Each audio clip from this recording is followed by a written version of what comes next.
Ranchi women's college के 75वें वर्षगांठ के अवसर पर आयोजित इस 2 दिवसीय अंतर्राष्ट्रीय संगोष्ठी के दूसरे दिन समापन सत्र पर उपस्थित रांची विश्वविद्यालय के डायनेमिक कुलपति प्रोफेसर अजीत कुमार सिन्हा जी, इस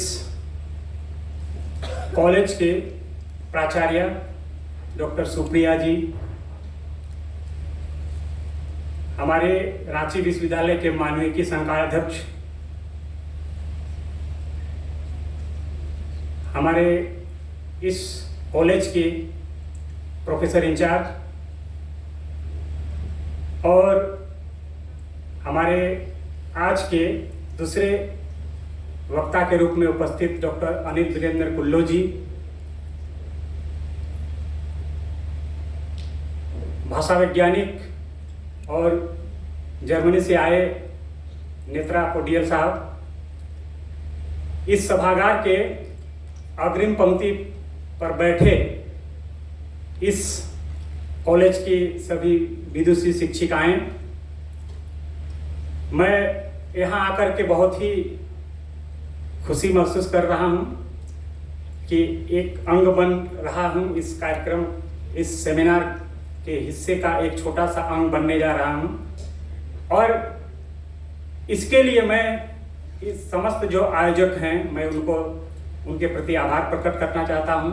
खास करके जो इसके सूत्रधार हैं, हिंदी विभाग की डॉक्टर कुमारी उर्वशी जी, TRL में डॉक्टर रिया, डॉक्टर पूनम धाम, और प्रत्यक्ष और अप्रत्यक्ष रूप से जितने भी इस सेमिनार, इस संगोष्ठी के आयोजन में अपनी भूमिका अदा कर रहे हैं, मैं सबके प्रति एक बार पुनः आभार प्रकट करता हूं और आप सबको जोहार करता हूं। ओन लगदम, वनक्कम, अपना के नमस्कार जाना छी, शास्त्रीयकाल, आदाब, सलाम अलैकुम, good afternoon all of you. ये बहुत ही अच्छा संयोग है। एक तरफ हम लोग माह रमजान के इस पवित्र मौसम में इस मैत्री सभागार में उपस्थित हैं, एक तरफ रामनवमी की हलचल है, दूसरी तरफ धरती अपने श्रृंगार करके सरहुल का इंतजार कर रहा है। वही मसीह विश्वासी के लिए भी एक विशेष दिवस आने वाला है। तो कुल मिलाकर के यही भारतीयता है, यही संस्कृति है और यही हमारी विशिष्टता है। भारतवर्ष इन्हीं विशिष्टताओं में एक महत्वपूर्ण देश है। पूरे विश्व के लिए जो अनेकताओं में एकता, विविधताओं में एकता, यही इस देश की खूबसूरती है। भारतीय ज्ञान परंपरा में जिस तथ्य की ओर, जिस लक्ष्य की ओर हम बढ़ना चाहते हैं, मुझे लगता है कि यह एक सुखद और बेहतर संयोग है। साथियों, मैं एक साधारण शिक्षक हूँ। डॉक्टर श्यामा प्रसाद मुखर्जी विश्वविद्यालय में विभाग अध्यक्ष के रूप में काम कर रहा हूँ। हिंदी का एक शिक्षक हूँ। हम सभी अलग अलग क्षेत्रों में शिक्षक हैं, कोई स्वास्थ्य कर्मी है, कोई कर्मचारी हैं, लेकिन कुल मिलाकर के हम क्या है? सबसे पहले मनुष्य हैं और मनुष्यता सबसे बढ़कर है। बांग्ला के कवि चंडीदास की उक्ति मैं बार बार दोहराता हूँ। वो कहते हैं, सबार ऊपरे मानुष सत्यो, तहार ऊपरे केव नहीं।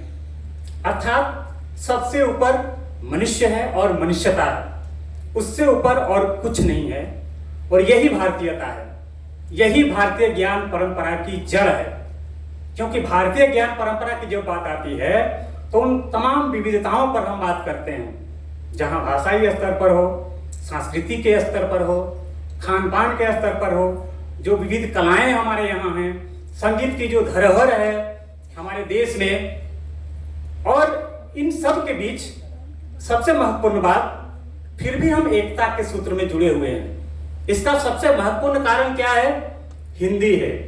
हिंदी एक भाषा नहीं है, हिंदी एक गौरव है, हिंदी एक अभिमान है, और इस अभिमान के जरिए हम एक सूत्र में बंधे हुए हैं, और इसीलिए विविधताओं में एकता हमारी पहचान है।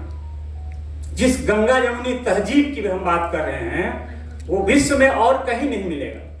वो भारत ही एक ऐसा देश है जहां वो तहजीब है जिसको हम लोग कहते हैं वसुधैव कुटुंबकम, यानी पूरा विश्व एक परिवार है। ये ज्ञान परंपरा हमारे यहाँ है। इन विशिष्टताओं में, इन तमाम विशिष्टताओं में सबसे महत्वपूर्ण है भाषाई विविधता, भाषाई विशिष्टता। क्योंकि हम सभी जानते हैं कि पूरे भारतवर्ष में 4 भाषा परिवार की भाषाएं बृहत्तर भारत में बोली जाती हैं। वो ऑस्ट्रिक परिवार की भाषाएं हों, वो द्रविड़ परिवार की भाषाएं हों, वो तिब्बती जर्मनी परिवार की भाषाएं हों।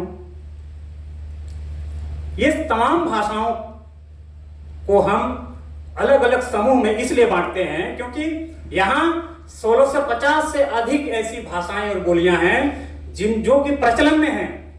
वैसे तो कई ऐसी भाषाएं हैं जिसको यूनेस्को ने मृत प्राय घोषित कर दिया है, लुप्त प्राय घोषित कर दिया है, या तो मरणासन की स्थिति में है। तो लगातार भाषाएं मर रही हैं, तो ये भाषाओं का मरना कहीं ना कहीं पूरी संस्कृति का नष्ट होना है, विनष्ट होना है। भारतीय ज्ञान परंपरा अपनी सामाजिक, सांस्कृतिक और भाषाई परिदृश्य में जो बात हो रही है आज यहाँ, मुझे लगता है कि ये तमाम चीजों पर आज हमारे जितने भी शोधार्थी हैं, शिक्षक हैं, इस पर मनन और चिंतन करेंगे। क्योंकि हम जानते हैं कि भारत एक ऐसा देश है जिसमें इतनी विविधताओं में एक सबसे महत्वपूर्ण कड़ी जो है वो भाषा है। और भाषा कहीं ना कहीं अगर 22 हैं भारतीय रूप में, लेकिन अन्य भाषाओं का क्या, जिनको लेकर के लगातार जो है चिंतन मनन हम कर रहे हैं। 22 भाषाएं तो भारतीय केंद्र बिंदु में हैं, लेकिन अन्य भाषाओं का क्या? मुझे लगता है इसके लिए भी विचार करने की जरूरत है, आवश्यकता है। साथियों, भाषा, धर्म, संस्कृति और राष्ट्रीयता, ये 4 ऐसे तत्व हैं जो मनुष्य को जोड़ते भी हैं और तोड़ते भी हैं। थोड़ा आश्चर्य लगता है कि एक ही वस्तु एकीकरण और तिथीकरण दोनों का साधन हो, लेकिन ये सच है। लेकिन बात यहाँ मैं जोड़ने की कर रहा हूँ, भाषा जोड़ने के संदर्भ में। और आज 26 मार्च है, 26 मार्च 1971 का दिवस हम सबको ज्ञात है। आज ही के दिन बांग्लादेश का उदय हुआ था। हालांकि बांग्लादेश, जिसको पूर्वी पाकिस्तान के रूप में हम जानते थे, उनका उदय का कारण धर्म नहीं रहा, भाषा रही। पूरे पूर्वी पाकिस्तान ने अमार सोनार बांग्ला कह करके एक स्वर में आवाज उठाई, और आज बांग्लादेश एक वजूद के रूप में, एक अलग वजूद के रूप में खड़ा है। साथियों, भाषा एक ऐसा साधन है जो हमें पशुओं से अलगाती है। अगर हम मनुष्य हैं और मनुष्यतर प्राणियों के बीच का अंतर है, तो वो कहीं ना कहीं भाषा है। और हमारे साहित्य, हमारे ज्ञान, हमारी परंपराएं, ये तमाम चीजें जो हैं, उनकी अस्मिता बोध को लेकर के, उनकी संस्कृति, खान पान, तमाम चीजों में अगर आज हम सुरक्षित, संरक्षित पाते हैं, तो उसमें भाषा की सबसे बड़ी भूमिका है। भाषा की महती भूमिका है, क्योंकि भाषा मनुष्य जाति की पहचान है।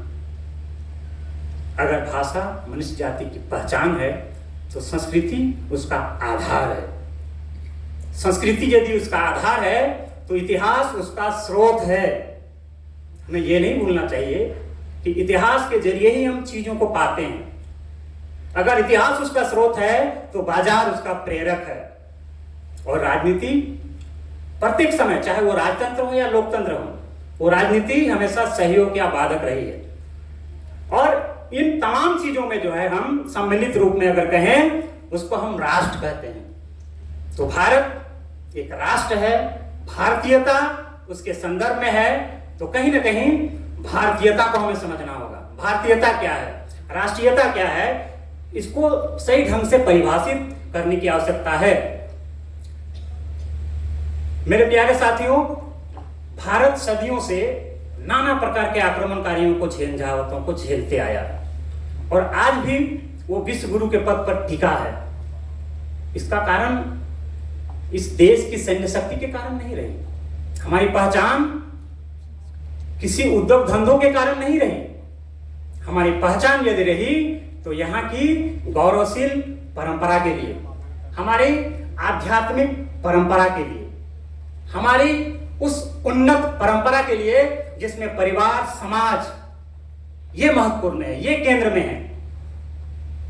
डच आए, हूण आए, ईरान आए, मुगल आए, अंग्रेज आए, सबने अपने अपने तरीके से इस देश को कब्जा किया और उन्होंने हर संभव लूटने की कोशिश की, हर संभव क्षति पहुंचाने की कोशिश की और पहुंचाई भी।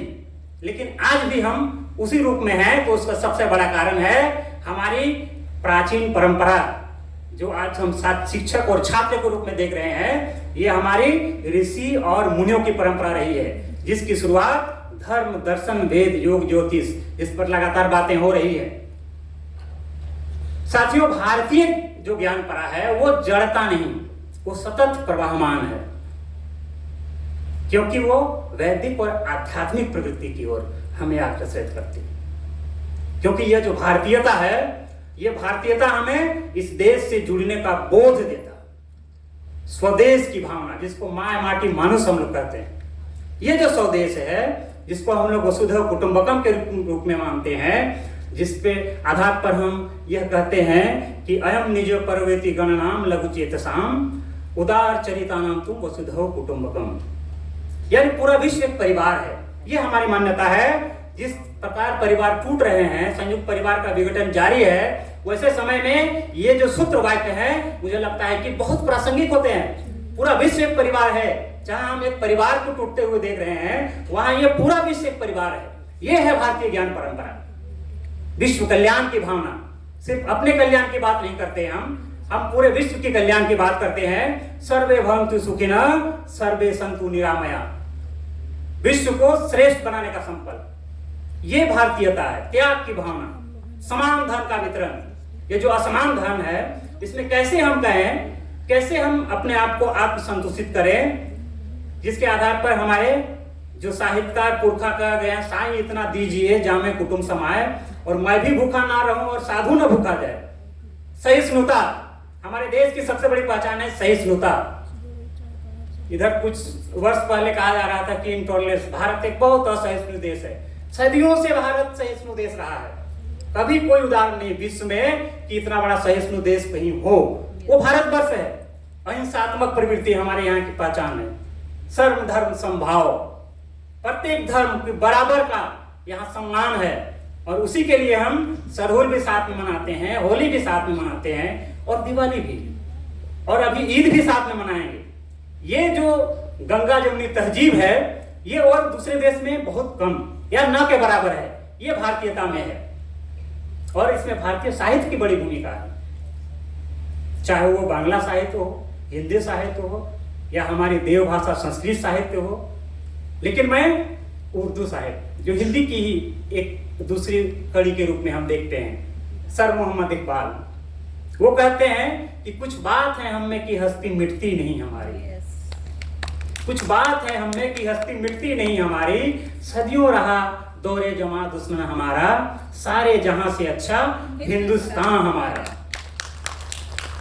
मिस्र और रुमा सब मिट गए जहां से, यूनान और मिस्र और रुमा मिट गए जहां से, अब तक मगर है बाकी नामो निशा हमारा, सारे जहां से अच्छा हिंदुस्तान हमारा।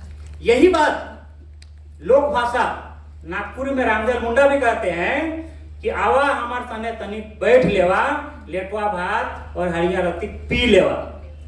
वो शेक्सपियर को भी बुलाते हैं, वो कालिदास को भी बुलाते हैं, वो सस्यूर को भी बुलाते हैं, और महर्षि पाणिनि को भी बुलाते हैं।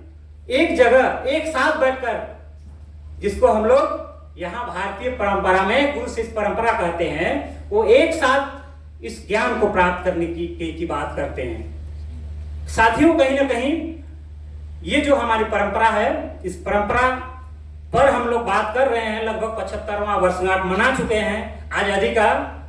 लेकिन आजादी के 75वें वर्षगांठ के बाद भी अगर हम बात कर रहे हैं और जो हमारी ज्ञान की आध्यात्मिक ज्योतिषीय परंपरा रही है उस पर धूल झाड़ रहे हैं अभी भी 75 वर्ष के बाद, तो मुझे लगता है कहीं ना कहीं हम बहुत पीछे हैं। लेकिन एक बात सही है कि विश्वविद्यालयों में भारतीय ज्ञान परंपरा पर बातें हो रही हैं। प्राथमिक स्तर पर मातृभाषाओं पर पढ़ाने की बात हो रही है। ये एक बहुत अच्छा उदाहरण है। साथियों, इसका भी एक इतिहास है और इतिहास में अगर हम जाते हैं तो थोड़ी सी चर्चा मैं इतिहास की करता हूं। 1789 की फ्रांसीसी क्रांति, जो यूरोप का पुनर्जागरण है, वहीं से आधुनिक चेतना की शुरुआत मानी जाती है। लगभग मैं साहित्य के नजरिए से कहता हूं तो ये जो फ्रांसीसी क्रांति है, वहीं से जो स्वतंत्रता की अवधारणा है वो रखी गई, जिसमें पहली बार स्वतंत्रता, समानता और विश्व बंधुत्व के नारे ये लगाए गए। और यहीं से हम भारत में आधुनिकतावाद की बात करते हैं, जो 50 से 60 दशक की बात, और जितने भी अस्मितामूलक विमर्श आज हम देख रहे हैं वो सब आधुनिकतावाद से है, जो कहीं ना कहीं इसकी एक कड़ी के रूप में है। इसके बाद जैसे हम आगे बढ़ते हैं, पोस्ट मॉडर्निज्म, जिसको उत्तर आधुनिकतावाद कहते हैं, 20वीं सदी के जो 50-60 का दशक है, इस उत्तर आधुनिकतावाद में जो केंद्रीयता है, जिसको हम मुख्य धारा कहते हैं, उसके स्थान पर विकेंद्रीकरण हुआ। पहली बार स्थानीयता पर, क्षेत्रीयता पर बात हुई, विभिन्नतावाद, बहुलतावाद, बहुसंस्कृतिवाद पर बात हुई और उसी में अस्मितामूलक विमर्श की भी बात हुई। इसके बाद जब हम आगे बढ़ते हैं तो उत्तर उपनिवेशवाद, जिसको पोस्ट कॉलोनिज्म के रूप में भी आप जानते हैं, और यही जो पोस्ट कॉलोनिज्म है, उत्तर उपनिवेशवाद है, जितने भी उपनिवेशी देश रहे जिन्होंने आक्रमणकारियों के झंझावातों को झेला, उन्होंने अपनी खोई हुई प्रतिष्ठा को प्राप्त करने के लिए, भले ही वो 75 वर्ष बीत गए हों, भारत जैसे कई ऐसे देश विश्व में जो अपनी पुरानी परंपरा को, गौरवशील परंपरा को हासिल करने के लिए, चाहे वो भाषाई संदर्भ हो, सांस्कृतिक संदर्भ हो, हालांकि केंद्र में भाषा और संस्कृति ही रही, जिसकी अस्मिता की रक्षा के लिए, उसके पुनर्स्थापन के लिए वो जो अवशेष बचे हुए थे, उन अवशेषों को डॉक्यूमेंटेशन करने के लिए एक बार नए सिरे से जो भी चिंतन मनन करने के लिए भारत सरकार कहें या हमारे राष्ट्रीय जो शिक्षा नीति है, जिसको हम लोग NAP 2020 की बात कर रहे हैं, ये तमाम चीजें उसी की कड़ी में एक महत्वपूर्ण उदाहरण है। उसका सबसे बड़ा उदाहरण यही है कि हम पुरानी परंपरा को, जो खोई हुई प्रतिष्ठा है, उसको कैसे हम प्राप्त करें। क्योंकि आज हम कहते हैं विज्ञान का केंद्र नासा है, लेकिन नासा वाले ये कहते हैं कि भारत एक ऐसा देश रहा होगा जहां तक्षशिला, जहां विक्रमशिला, जहां वल्लभी जैसे विश्वविद्यालय रहे होंगे। हाँ, मुझे लगता है कि नालंदा छोड़कर बाकी तो अवशेष नहीं मिलते हैं। अभी भी लगता है कि ये जो मुख्य केंद्र थे विज्ञान के, जहां से हमारी ज्ञान की परंपरा वैश्विक संदर्भ में खुलती है, जो भी प्रकाश पुंज पहली बार वैश्विक संदर्भ में खुलते हैं, ये 11वीं-12वीं शताब्दी। हालांकि हम जब इसकी बात करते हैं तो बौद्धिक उत्थान के बाद, बुद्ध के उत्थान के बाद इन विश्वविद्यालयों की स्थापना हुई, जिसमें नालंदा महत्वपूर्ण रूप में है। आर्यभट्ट अपनी पुस्तक में भी इसका जिक्र करते हैं कि कुसुमपुर, वो पाटलिपुत्र नहीं कहते हैं, वो पटना भी नहीं कहते हैं, वो कहते हैं कुसुमपुर।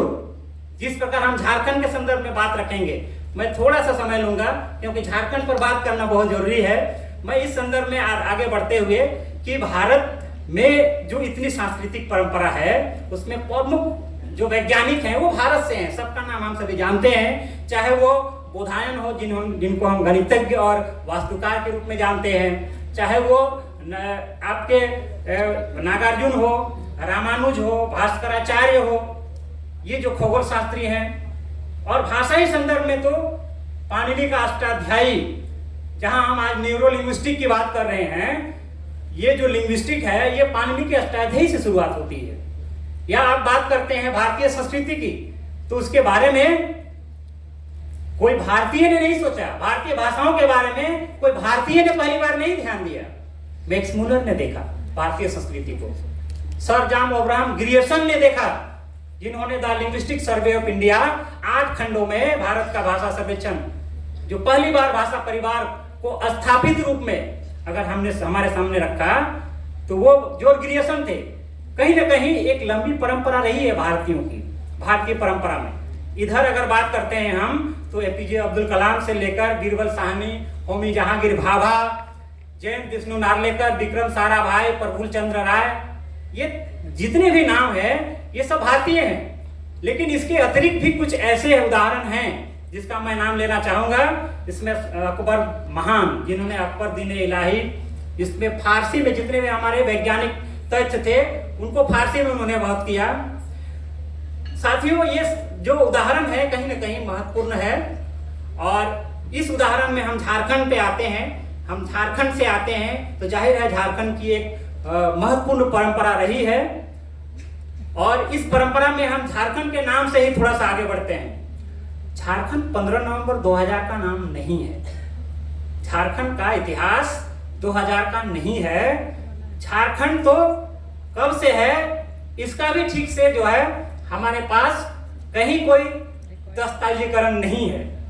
ये दस्तावेजीकरण बहुत महत्वपूर्ण है। और इस दस्तावेजीकरण में कहीं ना कहीं झारखंड का नाम, अगर आप शिव पुराण में देखते हैं, आप अकबरनामा पढ़ते हैं, महाभारत पढ़ते हैं, इरफान हबीब के इतिहास को पढ़ते हैं, तो वहां आपको झारखंड मिलेगा। झारखंड के संदर्भ में मैं इतना जरूर कहूंगा कि अय पात्रे पय पानम साल पत्रे चो भोजनम शयने खजुर पत्रे झारखंड इति विधेयते। जहां धातु के पत्ते पर दूध पिए जाते हैं, जहां साल के पत्ते पर भोजन करते हैं, जहां खजूर के पत्ते पर आराम करते हैं, यही झारखंड कहलाता है। तो झारखंड की एक समृद्धशील परंपरा रही है। झारखंड अपने आप में एक इतिहास है, दर्शन है, संस्कृति है, सभ्यता है। क्योंकि मेरे पास समय नहीं है, सर को कहीं जाना है, अन्यथा झारखंड ये जो विस्तारशील परंपरा है, भाषाई संस्कृति जो यहाँ की अद्भुत अखड़ा संस्कृति जो यहाँ की एक विशिष्ट परंपरा है, यह कहीं न कहीं भारतीय ज्ञान परंपरा के आधारशिला हैं। खास करके यहाँ की जो आदिवासी 32 आदिवासी भाषाएं हैं, हम 5 की पढ़ाई कर रहे हैं, लेकिन बाकी जो 27 भाषाएं हैं वो अभी भी लुप्त प्राय हैं और मृत प्राय हैं। कहीं न कहीं इस श्रृंखला में भारतीय ज्ञान परंपरा पर अगर बात हो रही है तो गंभीरता से हो। और इसी आशा के साथ एक बार पुनः आप सबका धन्यवाद। जोहार।